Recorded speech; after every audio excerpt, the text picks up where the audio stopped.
अस्सलाम वालेकुम मॉम, कैसी हैं आप। वो मोबाइल कान से लगाता बात करने लगा।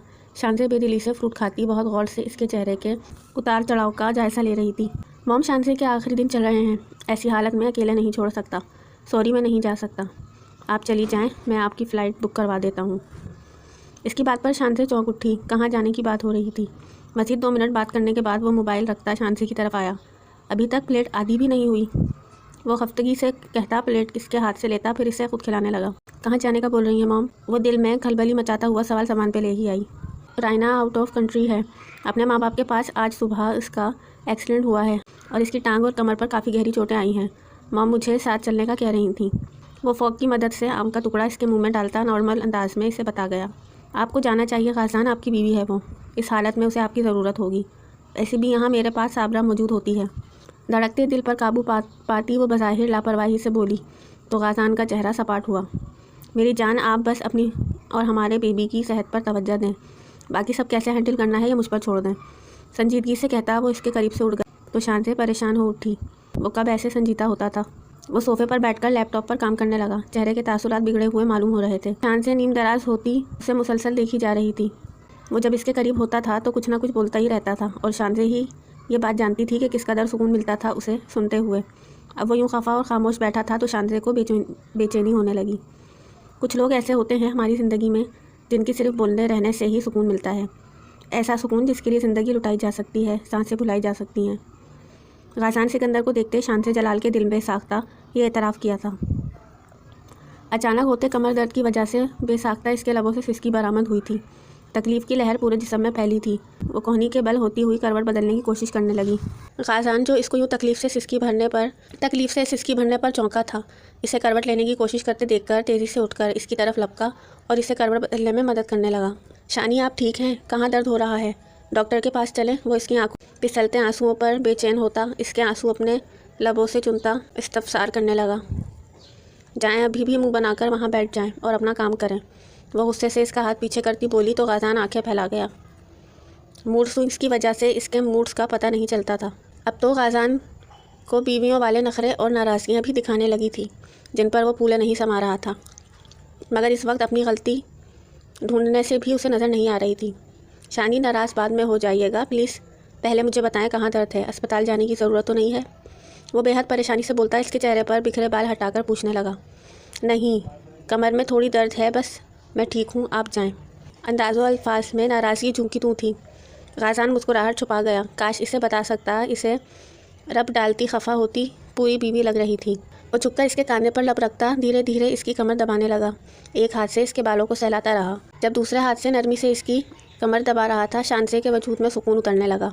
वो इसे मना नहीं करने वाली थी क्योंकि ऐसे मामलात में इसकी कम ही सुना करता था। एक दफ़ा इस आफत को दुनिया में आने दें बस। कुछ अरसे आपके करीब भटकने भी नहीं देना इस समय जितना आपको तंग कर रहा है। अगर तो बाबा की प्रिंसेस हुई तो बाबा के हिसार में ही रहेगी, और अगर मामा का बदमाश हुआ तो। वो नरमी से इसकी कमर दबाता आंखों में चमक लिए बोला तो एकदम चेहरा मोड़कर घूरने पर सटपटा गया। क्या हुआ शानी जान? वो बहुत मासूमियत से जानकर भी अनजान बना था। पापा की प्रिंसेस परी और मामा का शहजादा बदमाश? मेरे बेटे ने कौन सी आपकी ज़मीन खा ली है आपकी जो ऐसे अल्फाज से नवाज रहे हैं? इसकी बात और नज़रअंदाज पर गाज़ान को ज़ोरों की हंसी आ रही थी, मगर इस वक्त शानज़े के सामने हंसना मतलब अपने पैर पर कुल्हाड़ी मारना थी। तभी वो लब भींचता अपनी बेसाख्ता उड़ती हंसी का गला घोटने की कोशिश करने लगा। ओके, मान लिया मेरी शहज़ादी। वो एक हाथ कान को लगाता बोला तो उसे यूँ देखते शानज़े को इस पर टूटकर प्यार आया, पर वो भरम दिखाती हूँ कहकर चेहरा मोड़ गई तो गाज़ान होले से हंसता झुककर इसका माथा चूम गया। इसका लम्स महसूस कर वो मुस्कुराती आंखें बंद कर गई। किस कदर जानलेवा आदत हो गई थी इसके लम्स की। वो दिन यहाँ 20वें मरतबा इसे अपने लम्स से नवाज चुका था। ये शख्स बहुत प्यारा था पर शानज़े का नहीं था। यही गम इसे रुलाता था। वो जानती थी कि कुछ दिन शाख पर बसेरा कर लेने से बाग हमारा नहीं हो जाया करता। अब्दुल्ला, मुझे आपू की याद आ रही है बहुत। इसकी बात पर अब्दुल्ला सिकंदर ने सर झुकाकर कांधे पर सर रखकर लेटी जोहा को देखा जो आज उदास सी थी। जोहा की आपो का बेबी आने वाला है ना कुछ दिन में, फिर मैं और जोहा बेबी उनसे मिलने जाएंगे तो जोहा अपनी आपो से भी मिल लेगी। वो झुककर इसके माथे पर लपकता बोला तो इसकी बात पर वो सर उठाकर चमकती निगाहों से इसे देखने लगी। बेबी कब आएगा? मैं इतने दिन से इंतज़ार कर रही हूँ। आपो ने कहा था जल्दी आएगा, पर अभी तक नहीं आया। अब की दफ़ा वो नाराज़गी से बोलती अब्दुल्ला के बाजू से सर उठाकर बेड पर लेट गई तो अब्दुल्ला सिकंदर गहरा सांस भर गया। यकीनन अब इसकी बिला वजह शामत आने वाली थी। वो बेचारा गलती के बगैर ही पिसता था। गुजरे 6 माह में प्रॉपर इलाज और अब्दुल्ला की हद दर्जा केयर की वजह से वो बहुत तेज़ी से नॉर्मल हो रही थी। जोहा कि आपको बेबीज़ अच्छे लगते हैं? इसके करीब नीम दराज होते अब्दुल्ला सिकंदर ने इसके चेहरे पर झूलती बालों की आवारा लट को उंगली की मदद से कान के पीछे करते पूछा तो इसके सवाल पर जोहा मुस्कुराती हुई तेज़ी से हाँ में सर हिला गई। हाँ, बहुत ज़्यादा पसंद है मुझे। इनके छोटे छोटे सॉफ्ट हाथ पाँव बहुत प्यारे लगते हैं। दिल करता है बस चूमती रहूँ। इसकी इस बात पर वो लब दबा गया। आपो का बेबी तो इनके पास रहा करेगा, फिर जोहा उसके साथ कैसे खेलेगी और उसे कैसे प्यार करेगी? वो इसके हाथों की उंगलियों में अपनी मजबूत उंगलियां उलझाकर उसकी उंगलियां लबों से लगाता बोला तो जोहा पल भर के लिए सोच में पड़ गई। अब्दुल्ला, क्या हम थोड़े दिन के लिए बेबी को अपने पास नहीं ला सकते? वो परेशान नज़रों से देखती पूछ रही थी। नहीं, छोटे बेबी अपनी मामा के बगैर नहीं रहते, बहुत रोते हैं। उसके जवाब पर वो मज़ीद परेशान हुई। फिर मैं क्या करूं अब्दुल्ला? मैं तो बेबी का इंतज़ार ज़्यादा वेट कर रही थी, हद से ज़्यादा वेट कर रही थी। मुंह बसोर कर कहती वो अपना चेहरा छुड़वाने लगी जब अब्दुल्ला सिकंदर मज़ीद करीब खिसकता इसके गिर्द अपना हसार कायम कर गया। अगर जोहा बेबी को इतना ही बेबी पसंद है तो हम अल्लाह से अपना बेबी मांग लेते हैं। वो इसके कान के करीब झुककर सरगोशी करता बोला तो पल भर में ही जोहा कान की रोह तक ही सुर्ख पड़ गई थी।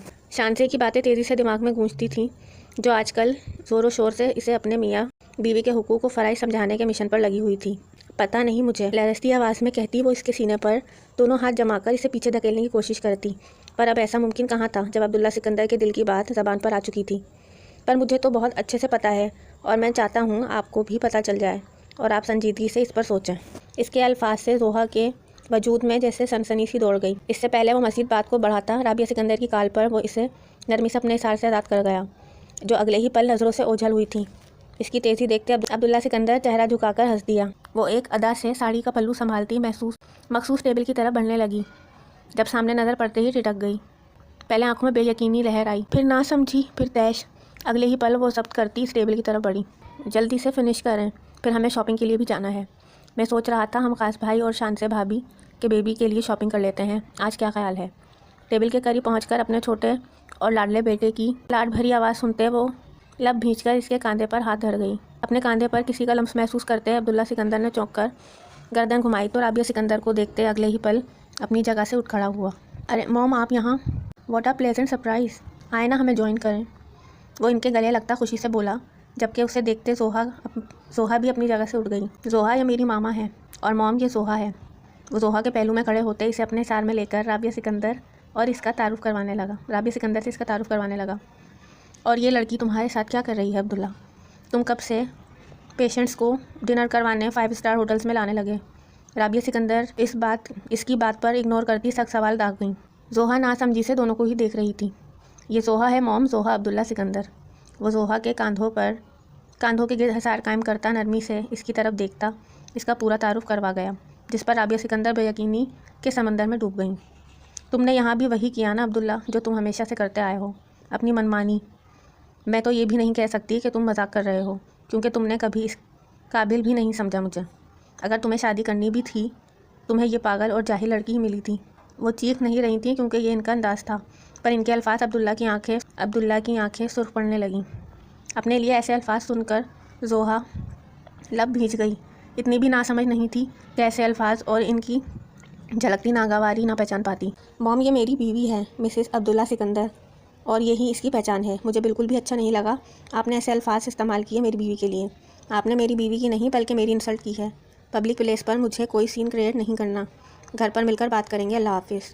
तहम्मुल से अपनी बात पूरी करने के बाद वो वॉलेट से अपने पैसे निकाल कर टेबल पर रखता और जोहा का हाथ थामकर वहाँ से निकलता चला गया। ये राबिया सिकंदर इसकी पुष्ट देखती रह गई। वो मीटिंग से फारिग होकर अभी मीटिंग रूम से ही निकला था जब स्क्रीन पर शानसे का नाम चमकने लगा। गासान 1 सेकंड की देरी के बगैर कॉल उठा गया। डॉक्टर ने 3 दिन बाद की डेट दी थी, मगर कुदरत के कामों का क्या पता, इसलिए आजकल वो बहुत मोहतात रहता था। ज़रूरी मीटिंग के लिए ही ऑफिस आता, वरना ज़्यादा काम घर पर ही कर लिया करता था। इसकी कौन सी सास घर पर मौजूद थी जो इस हालत में अपनी बहू का ख्याल रख लेती। कुछ दिन पहले राबिया सिकंदर रायना के पास से वापस आई तो गासान ने इन्हें कॉल करके बुलाया, मगर इनका जवाब ये था कि वो अपने घर से बाहर इतने दिन नहीं गुजार सकती। और फिर काम वालियाँ किस लिए थीं? जिस दिन बच्चे की पैदाइश होगी वो उसी वक्त टिकट करवा कर आ जाएंगी। गाजान चुप रह गया। कॉल उठाकर मोबाइल कान से लगाता वो तेज़ी से लिफ्ट की तरफ बढ़ा। साहब जी जल्दी घर आ जाएं, बीबी जी की तबीयत बहुत ज़्यादा बिगड़ गई है। साबरा की घबराई आवाज़ सुनकर गाजान का दिल धड़क उठा। मैं बस 15 मिनट में पहुंच रहा हूँ। साबरा आप ऐसा करें, प्लीज़ शांति की कमर दबाएं और इसे हिम्मत दें।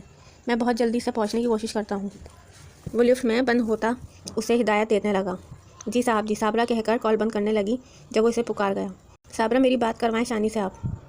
वो बेचैनी से लिफ्ट खुलने का इंतज़ार करते हुए बोला, मगर दूसरी तरफ से लाइन कट गई। इस तेज़ी से वो दोबारा नंबर मिलाया पर नंबर बंद जा रहा था। गाजी से परेशानी के आलम में अपार्टमेंट की लैंडलाइन पर कॉल की। 1 बार 2 बार 3 बार कोई कॉल नहीं उठा रहा था। लिफ्ट रुकते ही वो तेज़ी से गाड़ी की तरफ भागा। ऑफिस से घर तक का फासला गाजान सिकंदर कैसे तय किया, ये बात सिर्फ वही जानता था। वो 7 बार शान से और लैंडलाइन पर कॉल करता रहा मगर राब्ता ना हुआ।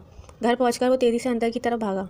शानी, वो इसे पुकारता तेज़ी से कमरे का दरवाज़ा खोल गया। जब सामने नज़र आता मंजर देखे इसकी आंखें हैरत और बेयकीनी से फैल गईं। वो जब से वापस आए थे जोहा बहुत खामोशी थी। शॉपिंग के दौरान भी वो चुप चुप ही रही थी। अब्दुल्ला सब समझ रहा था मगर खुद बात करके इसे मज़ीद परेशान नहीं करना चाहता था, इसलिए इसका ध्यान भटका रहा था। घर आने के बाद फ्रेश होकर बिस्तर पर आकर भी इसकी खामोशी ना टूटी तो अब्दुल्ला गहरा सांस भरा इसके करीब हुआ। मेरा बेबी इतना चुप चुप क्यों है आज अपने हैंडसम डॉक्टर से बात नहीं करनी क्या? वो इसके करीब होता इसे बाजू से थामकर इसका रुख अपनी तरफ मोड़कर नरमी से और मोहब्बत से पूछने लगा। ओफ़ो अब्दुल्ला, मैं बच्ची थोड़ी हूँ जो आप मुझे बेबी कहकर पुकारते हैं, और ना ही मैं पागल हूँ जो आप मुझे इस तरह डील करते हैं। वो जो पहले ही राबिया सिकंदर के अल्फाज के पेच और ताप में उलझी हुई थी, इसकी नरमी पर एकदम फट पड़ी। जोहा जब बूढ़ी हो जाएगी मैं तब भी उसे बेबी ही कहकर पुकारूंगा, क्योंकि मेरी इतनी प्यारी सी बेबी हो। तुम और पागल कब से इतने हसीन और जानलेवा होने लगे? भला पागल कब से इतने हसीन और जानलेवा होने लगे? वो इसके गाल मोहब्बत से सहलाता बोला तो जोहा इसके कंधे पर सर रखती सिसक उठी। फिर आपकी मॉम ने मुझे ऐसा क्यों बोला? मैं जानती हूँ वो मॉम हैं, बड़ी हैं, पर मुझे इनके अल्फाज पर बहुत दुख हुआ। मैं इनको अच्छी क्यों नहीं लगी? उन्होंने तो मुझसे बात भी नहीं की, मुझसे कोई काम भी नहीं करवाया, फिर कैसे मुझे बुरा कह दिया? हम किसी को जाने बगैर उसकी ज़ात पर तबसरा कैसे कर सकते हैं? वो सिसकती हुई अपना दुख बयान कर रही थी। सारा बचपना जैसे कहीं दूर जा सोया था। हाँ, वक्ती तौर पर इसका दिमाग वक्त से पीछे जा चुका था, पर अब वो बहुत तेज़ी से बेहतरी की तरफ आ रही थी। 21 साला लड़कपन इतनी समझबूझ तो होती है, जो खामियां देखने के तमन्नाई हो इन्हें खूबियां नज़र नहीं आया करती। वो सोहा को करीब से जानती नहीं है, ना इसके लिए ऐसा बोला, वरना मैंने आज तक जोहा जितनी अच्छी लड़की नहीं देखी बाखुदा। वो झुककर इसकी पेशानी चूमता इसे अपने साथ लगा गया। देखी हैं, मेरी आपा सबसे ज़्यादा अच्छी हैं, मुझसे भी ज़्यादा अच्छी। वो रोना धोना भूल कर सर उठाती तेज़ी से इसे आगाह कर रही।